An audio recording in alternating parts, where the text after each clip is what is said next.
ইয ক্বালা রাব্বুকা লিল মালাইকাতি ইন্নী জাইলুন ফিল আরদি খলিফা। সবাই বলি আল্লাহু আকবার। আল্লাহ পাক বলেন, আমি যখন ফেরেশতাদেরকে বললাম দুনিয়াতে আমি খলিফা প্রেরণ করতে যাচ্ছি, তখন ফেরেশতারা নিষেধ করেছিল। আমি আল্লাহ পাক তাদের নিষেধগুলো অভার করে তোমাদেরকে দুনিয়াতে পাঠালাম। কেমন করে পাঠালেন আল্লাহ পাক? আল্লাহ পাক কেমন করে আমাদেরকে পাঠালেন? আমরা কিন্তু কর্দম ছিলাম, মাটি ছিলাম। আল্লাহ পাক বলছেন, ইয ক্বালা রাব্বুকা লিল মালাইকাতি ইন্নী খালিকুন বাশারাম মিন তিন।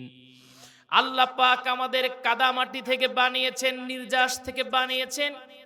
আয়াতটা সরাসরি আদম আলাইহিস সালাতু ওয়াস সালামকে আল্লাহ পাক ডাইরেক্ট ইন্ডিকেট করে আল্লাহ পাক বললেন, আমার ভাইরা, আমার বন্ধুরা শোনেন, আল্লাহ পাক যদিও কর্দমের নির্যাস থেকে আমাদেরকে বানালেন, কিন্তু তার জন্য কিন্তু আমাদের মা বাবার প্রয়োজন ছিল কি ছিল না? আছে না? ছিল তো নাকি? আল্লাহ পাক বাবা আর মার মধ্য দিয়ে আমাদেরকে দুনিয়াতে পাঠালেন। আপনারা শেষ পর্যন্ত থাকবেন তো? আপনারা বহু আলোচনা শুনেছেন জীবনে, কিন্তু আমি আজকে আমার মতো করে আজকে এই 1টা বা আধা ঘন্টা আপনাদের আলোচনা শোনাবো। আপনারা এখান থেকে কিছু নিয়ে যাবেন, যেটা মানে আমল করার মতো। আপনারা শেষ পর্যন্ত থাকবেন তো? ধৈর্য ধরে। যদি ভালো না লাগে শেষ পর্যন্ত, তাহলে আমারে বলেন, জীবন আর চয় আসবো না।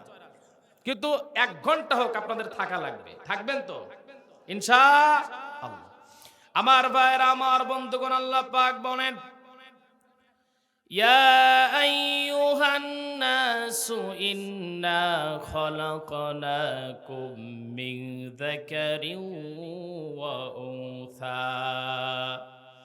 আল্লাহ পাক বলছেন, আমি তোমাদেরকে একটি পুরুষ একটি নারী থেকে তোমাদেরকে আমি আল্লাহ পাক সৃষ্টি করেছি। আমার ভাইরা, আমার বন্ধুগণ, তার মানে আল্লাহ পাক এখানে একটি পুরুষ বলতে আমার বাবা আমার মাকে বুঝালেন।